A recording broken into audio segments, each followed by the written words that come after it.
Hello बच्चों। ठीक, आज का हमारा टॉपिक है सोलेनॉइड। सोलेनॉइड आपने 10th क्लास में पढ़ा था। ठीक है, सोलेनॉइड आपका 10th में पढ़ा हुआ टॉपिक है। उस टॉपिक में आपने ये देखा था कि एक सिलेंड्रिकल नॉन कंडक्टिंग मटेरियल की उस पे सिलेंडर पर, जो कि अंदर से हॉलो होता है, हम क्या करते हैं कि वायर लपेट देते हैं। क्या करते हैं? वायर लपेट देते हैं और जब उसमें करंट फ्लो करते हैं तो वो सोलेनॉइड कहलाता है। ठीक है, जब ये सोलेनॉइड होता है तो इसमें मैग्नेट की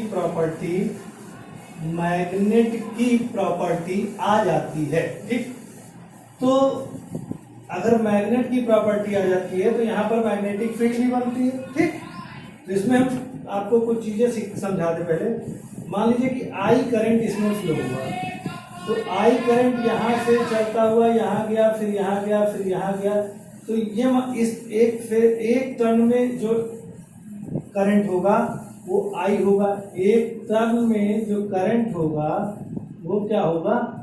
आई होगा। ठीक, तो 2 टर्न में कितना हो जाएगा? 2i हो जाएगा। 3 टर्न में कितना हो जाएगा? 3i हो जाएगा। अगर हमारे पास n टर्न है तो कितना हो जाएगा? ni हो जाएगा। ठीक, ये चीज दिमाग में रखिएगा। अब देखिए, अगर हमको मैग्नेटिक फील्ड निकालना है इसके एक्सिस पर, कहाँ निकालना है? एक्सिस पर। हम क्या करेंगे, जैसे मान लीजिए कि ये हमारा क्या है? सोलेनॉइड है। ठीक, ये हमारा सोलेनॉइड है। इसको हम इस तरह से कट कर दें, इस तरह से इसको काट दें तो क्या होगा? ये कट जाएगा। तो कुछ चीजें हमको दिखेंगी, वो कैसी दिखेंगी वो देखिए। कटने के बाद देखिए, ऊपर का एरिया वायर गया है। ठीक, ऊपर के एरिया से वायर गया है, बन गया भाई, बन गया। ठीक, और नीचे के भी एरिया से वायर। ठीक है, काटने के बाद हमको ऐसे मिलेगा। अब देखिए होगा क्या, इसके नीचे से वायर ऐसे अंदर क्या होगा? करंट ऐसे बाहर आ रहा होगा। ठीक, करंट ऐसे बाहर आ रहा होगा यहाँ से, फिर वो ऐसे घूम के आया और करंट अंदर की ओर जा रहा है। आगे बात समझ में? पीछे से वायर आया तो करंट उससे होते हुए जब ऐसे निकलेगा तो बाहर की ओर आएगा। तो बाहर के लिए हमने निशान ये बना रखा है और अंदर के लिए निशान हमने ये बना रखा है। फिर इधर से घूम के आएगा तो इधर से अंदर चला जाएगा। इसी तरह अगले टर्न में हो जाएगा। ठीक, फिर उसके अगले टर्न पे हो जाएगा। ठीक, फिर उसके अगले टर्न पर हो जाएगा, फिर उसके अगले टर्न पर हो जाएगा, फिर उसके अगले टर्न पर हो जाएगा। इस तरह हमको ये चीज हम फिगर बना। ठीक, अब मान लीजिए कि इसकी जो एक्सिस है ये ऐसे है, ये इसकी क्या है? एक्सिस है। ये इसकी एक्सिस है। तो जब ये इसकी एक्सिस है तो इस पर कोई एक पॉइंट होगा जहां पर हमको क्या निकालना होगा? मैग्नेटिक फील्ड की इंटेंसिटी निकालनी हो। ठीक, तो जब मैग्नेटिक फील्ड की इंटेंसिटी निकालनी तो सबसे बड़ी चीज इसके अंदर मैग्नेटिक फील्ड कैसा होगा? तो जो कि जब सोलेनॉइड बनाया जाता है तो उसके जो टर्न्स होते हैं वो बहुत पास होते हैं, इसलिए इसके अंदर जो मैग्नेटिक फील्ड लाइन होती है वो इस तरह होती है, पैरेलल और स्ट्रेट लाइन। ठीक, ये होती है ना। अब देखिए, हम मान लेते हैं। ठीक है, अब फिगर आपकी समझ में आ गया होगा, इस फिगर को बना लीजिएगा। ठीक, उसके बाद हम आपको बताते क्या लिखना।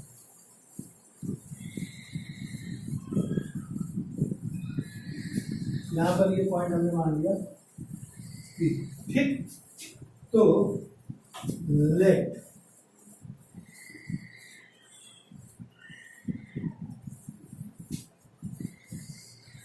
n equals to number of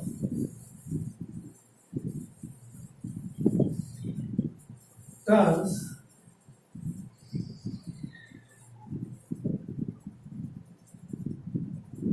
per unit length. ठीक, capital N is equals to number of total turns. ठीक, अब देखिए we wish to find magnetic field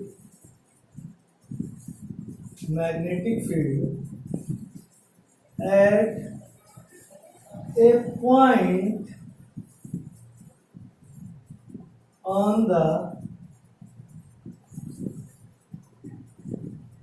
axis of solenoid। Okay, इतना तो फिगर से आपकी समझ में आ गया। अब हमने आपको बताया था कि अगर आप, उसके बाद हमने क्या बताया कि अगर ये सर्कुलर लूप बहुत पास पास होंगे तो इसके अंदर की जो मैग्नेटिक फील्ड होगी वो कैसी होगी, पैरेलल टू एक्सिस होगी। तो the circular coil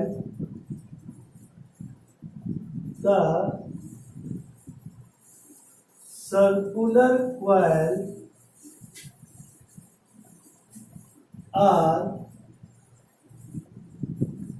very close to each other।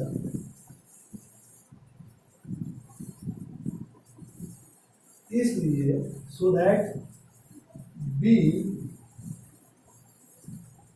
at center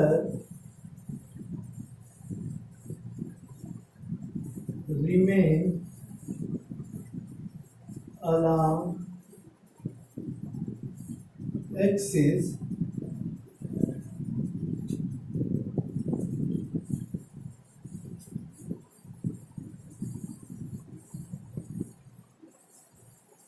इतना आपकी समझ में आ गया। ठीक, अब देखिए, अब इसका प्रूफ हमको करना है एम्पियर सर्किटल लॉ से, और एम्पियर सर्किटल लॉ से प्रूफ करने के लिए हमने एक चीज सीखी थी कि उसका स्टेप ये है कि पहले जो कुछ दिया है पहले वो नोट करिए, बी फाइंड करिए। ठीक, उसके बाद क्या करना है, एक एम्पीरियल लूप ड्रा करना है जो कि उस पॉइंट से होते हुए जाए जिस पॉइंट पर आपको मैग्नेटिक फील्ड फाइंड करनी है। देखिए अगर इससे होकर जाना है तो देखिए ऐसे, समझ रहे ना, ऐसे हमने मान लिया कि ये एक रेक्टेंगल है। ठीक, ये एक रेक्टेंगुलर लूप हो गया। ठीक, जिसको हम नाम दे देते हैं एस एम एन एल। ठीक, अब हम मान लेते हैं कि किस डायरेक्शन में चलते हैं, मैग्नेटिक फील्ड की डायरेक्शन में, तो ऐसे जाएंगे, फिर ऐसे जाएंगे और फिर वापस आ जाएंगे। ठीक, और इसकी लेंथ हम मान लेते हैं एल। कितनी मान लेते हैं, एल। ठीक है, अब देखिए let's imagine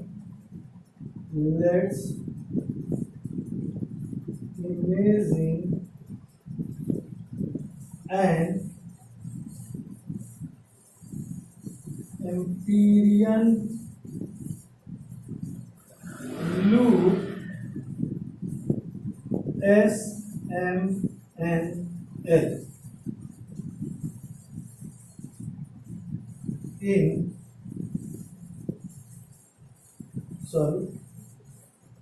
in shape of a rectangle। ठीक, SL is along axis, B is uniform along axis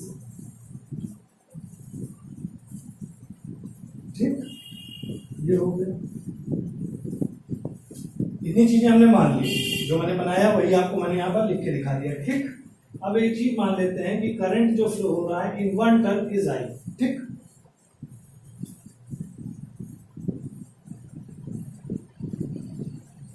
उसके बाद मैंने आपको बताया था, अब आपको निकालना है integration vector B dot vector D L. ठीक, तो इक्वल्स टू क्या हो जाएगा, लाइन इंटीग्रल लेते हैं, इसे पूरा एक साथ नहीं ले सकते हैं तो हम लाइन पे चलेंगे। S L vector B dot vector D L plus L N vector B dot vector D L plus vector B dot vector D L N M और plus integration vector B dot vector D L और M S. अब देखिएगा, ठीक, चीजों को समझिए कि क्या करना है। ठीक, vector B dot D L S L मतलब कि ये दूरी, अब यहाँ पर इतनी डिस्टेंस जो है वो अलोंग टू वेक्टर बी है, यानी इसकी और इसकी जो डायरेक्शन है वो सेम है, तो इनके बीच में एंगल कितना होगा, 0 डिग्री का, यानी कि ये हो जाएगा integration B D L cos 0 degree plus integration B D L. ठीक, और यहाँ पर जो हो जाएगा वो है 90 degree cos 90 degree plus integration B D L और ये हो जाएगा cos 180 डिग्री और प्लस इंटीग्रेशन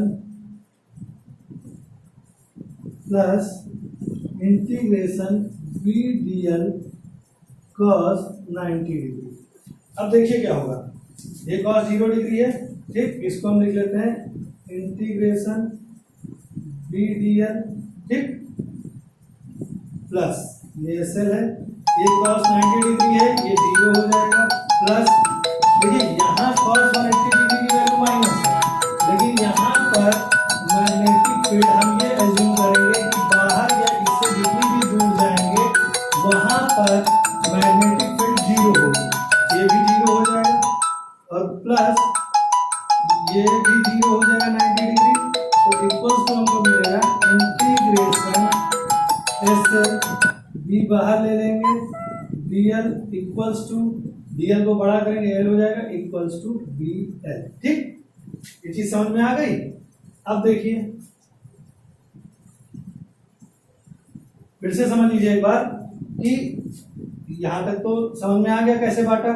यहाँ पे cos 0 डिग्री है क्योंकि एस एम की भी डायरेक्शन यही है और बी की भी डायरेक्शन यही है, तो cos 0 डिग्री, तो cos 0 डिग्री की वैल्यू 1 ये मिला। यहाँ cos 90 डिग्री ये यूं है और मैग्नेटिक फील्ड यूं है, तो 90 डिग्री ये 0 हो जाएगा। ठीक, और यहाँ पर क्या सीन है, cos 180 डिग्री ऐसे माइनस होगा, लेकिन हमने ये मान लिया कि जितना हम दूर जाएंगे बाहर जाएंगे मैग्नेटिक फील्ड केवल यहाँ तक है, इसके बाहर नहीं है, तो इस कंडीशन में b इक्वल्स टू 0 हो जाएगा, इसलिए इस पूरे की वैल्यू 0 हो जाएगी और यहाँ cos 90 है 0, तो ये आ गया। ठीक, अब देखिए अब क्या करते हैं, अब हम इसको लेते हैं, ये हो गया हमारा, ये निकल आया। अब हम क्या लेंगे, let current flow in one turn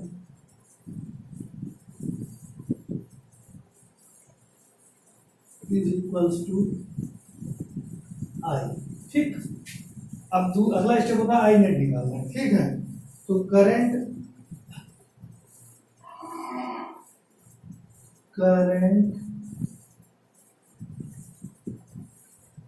flow current through loop. अब देखिए एक टर्न से कितने करंट जा रहे हैं, आई, और पर यूनिट लेंथ में कितने टन है n, तो टोटल टन एल लेंथ में कितने हो जाएंगे nl, तो आई नेट इज इक्वल्स टू हो जाएगा NLI, ठीक। और उसके बाद देखिए अब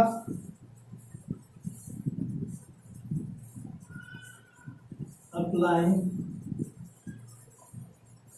एम्पियर्स सर्किटल लॉ क्या हो जाएगा, integration vector B dl equals to mu zero, ठीक, आई नेट, ये हमने निकाला है bl, ये हमारा निकल के आया mu zero n L I, L L cancel, b equals to mu zero n I, ये आपका आ गया फार्मूला, नोट कर लीजिए, ठीक, ओके, क्या समझ गए होंगे आप लोग, इसको नोट कर लीजिए। अब देखिए अगला टॉपिक है हमारा toroid.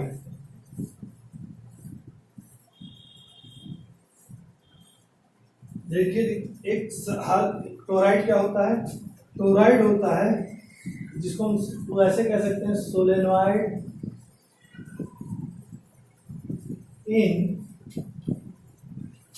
Solenoid bent in circular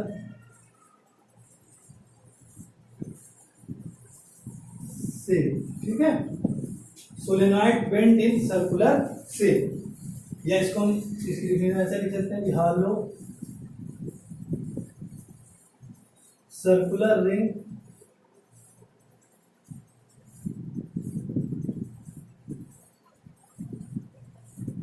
large number of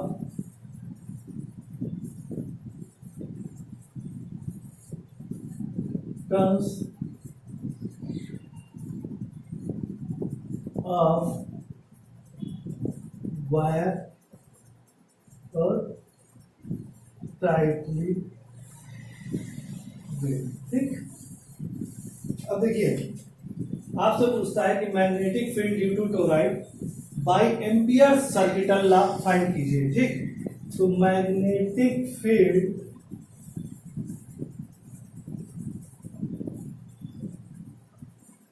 due to toroid, ठीक, हमको निकालना है, ये हमको फाइंड करना है, तो सबसे पहले हम टोरॉइड बना लेते हैं। देखिए टोरॉइड का जो शेप होगा वो ऐसे होगा, एक सर्किल, उसके अंदर दूसरा सर्किल, यहाँ लो, इसके बीच में खाली जगह है और इसके ऊपर तार बंद है,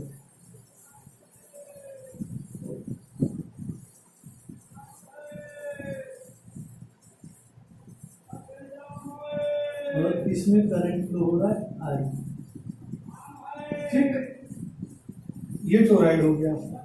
अब मान लीजिए कि हमको इसमें निकालना है, ठीक है, तो जिस तरह मैं सोलेनॉइड को इस तरह करके कट किया था, ऐसे रख के ऐसे काट दिया था, उसी तरह अगर हम इसको भी काट दें तो हमको क्या मिलेगा, देखिए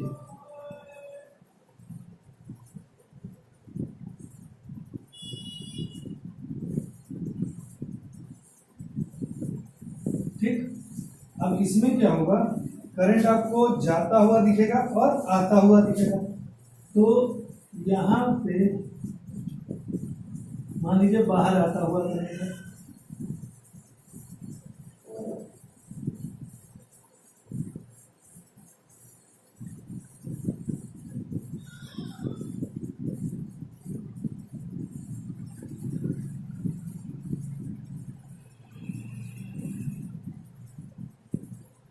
और यहाँ पर अंदर जाता हुआ करंट है,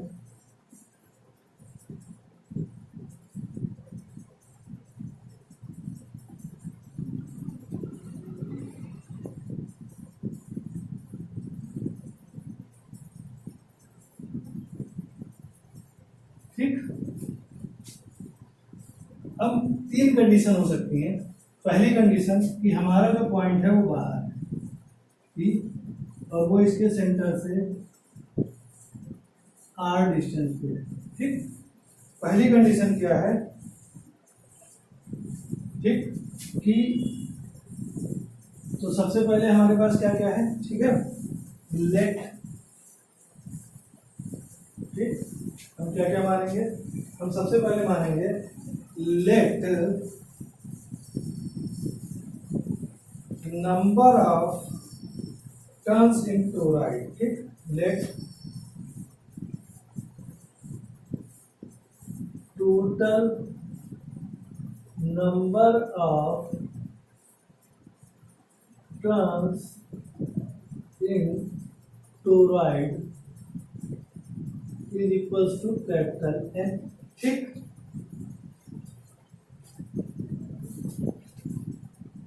current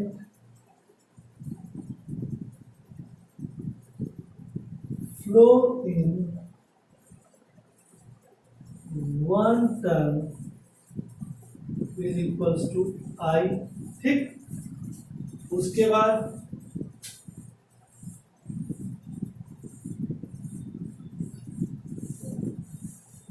number of turn per unit length is equals to small n, ठीक। अब हमारे पास तीन कंडीशन होंगी, एक P होगी, एक मान लीजिए कि यहाँ पर कोई पॉइंट Q है और यहाँ पर कोई पॉइंट S है और यहाँ पर कोई पॉइंट Q है, ठीक। तो हमको ये निकालना है, तो eight point P,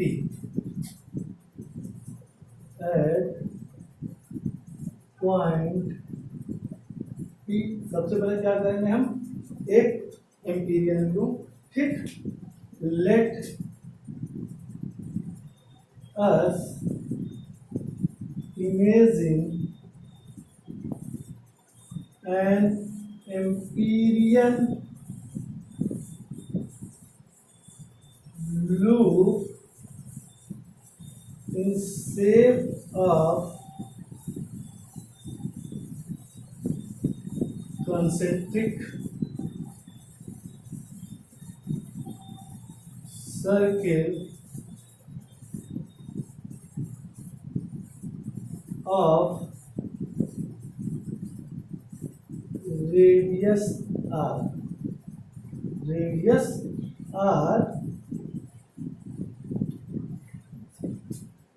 with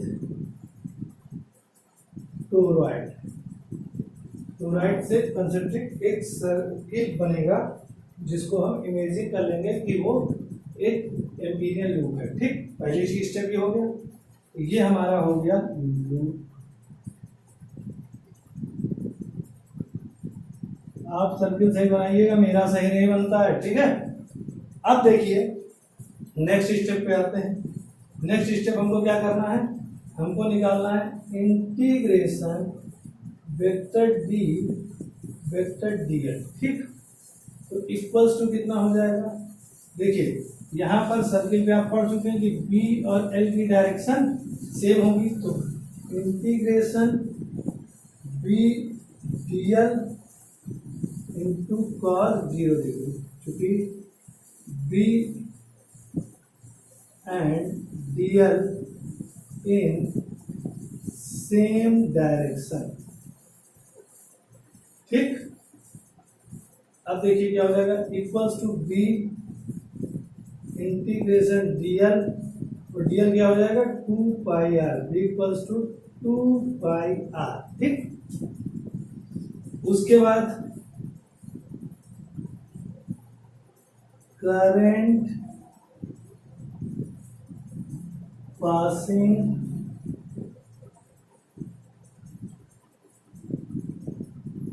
through loop. तो अब यहां ध्यान दीजिए, जब मैंने एम्पियर का सर्किटल लॉ पढ़ाया था तो एक चीज बताई थी कि ये अगर आपका लूप है और इसमें करंट ये अंदर जा रहा है और ये बाहर आ रहा है, ठीक। I1 I2 और करंट इस तरह से फ्लो हो रही है, मतलब लूप इस तरह से चल रहा है आपका, तो आप क्या करोगे, ऐसे लोगे और अंगूठा बाहर की ओर आएगा, थंब आपका बाहर की ओर आएगा, और इस करंट डायरेक्शन में जो करंट आ रही होगी वो पॉजिटिव लोगे, और जो इसके अपोजिट जा रही होगी वो निगेटिव लोगे। और जब आई नेट निकालोगे, आई नेट जब आप निकालेंगे तो ये हो जाएगा I1 माइनस I2। ठीक, याद आया, कुछ रिवाइज हुआ, रिकॉल हुआ आपके माइंड में। अब देखिए यहाँ पर, यहाँ करंट इस ये एम्पेरियल लूप है, यानी ये पूरा करंट इसके अंदर आ रहा है। अब देखिए, जो ऐसे किया हमने, ऐसे डायरेक्शन दी, तो यानी कि जो करंट हमारा बाहर आ रहा है वो पॉजिटिव होगा, और जो अंदर जा रहा है वो निगेटिव होगा।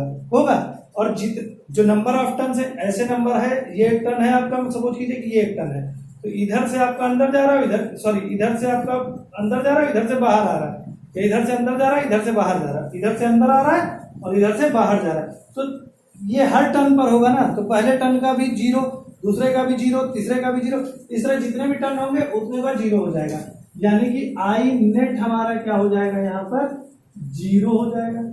इसलिए बाय एम्पियर सर्किटल लॉ, ठीक, integration vector B dot vector DL equals to, ठीक, म्यू जीरो आई नेट। अब ये क्या हो जाएगा, ये हुआ है B into 2πr equals to zero, तो b इक्वल्स टू जीरो। ये समझ में आ गया होगा, नोट कर लीजिए, फिर आगे बताएं। ठीक, नोट कर लिया, चलिए मिटाते हैं इसको, है ना, इसको मिटा रहे हैं, ध्यान दीजिएगा। नोट कर लिया, मिटा लीजिए, मिटाता हूं, मिटा दूं, ठीक, मिटा दिया। अब देखिए, याद रखिएगा, ठीक, इसी फिगर को फिर समझिए, P हो गया, ठीक, अब S पे निकाल लेते हैं, ठीक, एट पॉइंट S। अब लैंग्वेज आप अपने आप लिखेंगे, ठीक, एट पॉइंट S।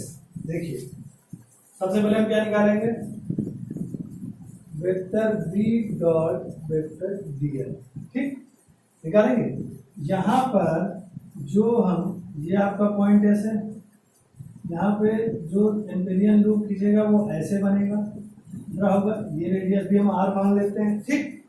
तो DL equals to integration B DL cos 0 degree B integration DL, ठीक, समझ में आ रहा, वही होगा, तो ये हो जाएगा B इंटू 2πr, ठीक, ये तो सबकी समझ में आया। अब आपको देखना है करंट आई नेट निकाल लें, आई नेट इज इक्वल्स टू, ठीक, आई नेट कितना होगा। अब देखिए, मैं इस फिगर को अलग बनाता हूं, तो ये हो गया, ठीक, और ऐसे ऐसे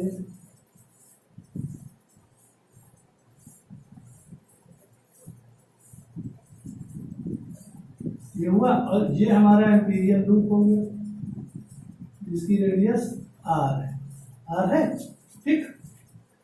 अब इतना करंट इसके अंदर आ रहा है, और मैंने आपको एम्पियर सर्किटल लॉ पढ़ाते वक्त ये चीज बताई थी कि आई नेट वही होगा जो उसके अंदर, लूप के अंदर करंट आ रहा होगा, उसके बाहर के करंट से हमको कोई भी मतलब नहीं होगा। तो ये हमारा लूप के अंदर का जो करंट है वो ये हो गया, तो एक फेरे में आई, दो फेरे में 2 आई, 3 में 3 आई, इस तरह आई नेट कितना हो जाएगा, n into I, capital N total number of turn है, n इंटू आई, और n इंटू आई। उसके बाद हम क्या कर सकते हैं, ये हो गया, उसके बाद बाय एम्पियर्स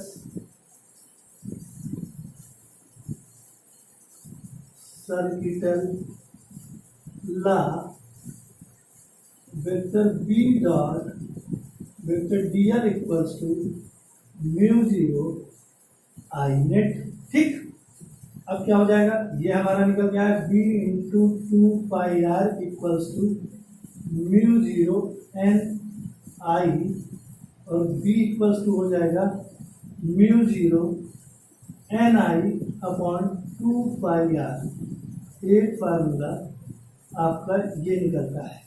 लेकिन अगर, ठीक है, क्या दिया हुआ है, टोटल एन आई, अब देखिए यहाँ पर हमने आपको एन माना था, अब चूंकि एन इक्वल्स टू, ठीक, एन इक्वल्स टू क्या हो जाएगा, स्मॉल एन इंटू 2πr। भाई देखिए यूनिट एन में एन है तो पूरे में कितने हो जाएंगे, 2πr से मल्टीप्लाई कर देंगे आप, ये वैल्यू आप यहाँ पुटअप कर लीजिए, तो b equals to mu zero N into 2πr into I और 2πr, तो ये cancel, b equals to mu zero N I. ठीक, ये हो गया आपका इसके लिए भी फार्मूला। ठीक, आ गया समझ में, नोट कर लीजिए इसको, नोट कर लिया, मिटाऊं, चलिए मिटाता हूं। अब at point S, sorry S निकाल लिया, एट पॉइंट क्यू। अब देखिए एट पॉइंट क्यू